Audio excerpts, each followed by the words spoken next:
একটা জিনিস শেয়ার করি আপনাদের সাথে। ছাত্র এসেছে স্যারের সাথে দেখা করতে অনেক দিন পর। তো স্যারের জন্য এতগুলো মিষ্টি আরও ছিল, একটু কমিয়েছি। আর এই যে খুরমা, এগুলো নিয়ে আসছে।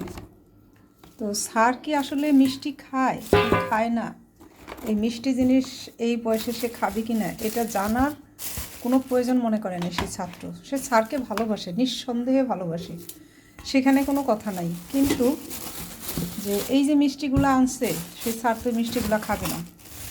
স্যার কী করছে, যেহেতু আমার বাসায় বাচ্চা আছে বা আমি আছি, সে আমাকে দিয়ে দিছে, নে এগুলো তুই খা। আমিও তো এগুলো খাই না রে ভাই। তো সব ছাত্রদেরকেই বলবো যে স্যারদেরকে ভালোবাসেন। টিচারের জন্য যদি নিতে হয় ফল নিয়ে যান।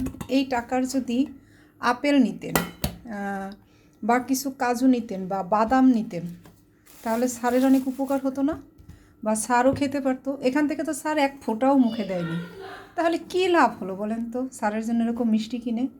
তো আপনাদেরকে বলবো, কারোর জন্য নিলে এরকম মিষ্টি খাবার কিনবেন না, না কিনে ভালো জিনিস কিনবেন, অথবা তাকে জিজ্ঞেস করে নেবেন যে এটা কিনা ঠিক হবে কিনা বা এটা সে খাবে কিনা।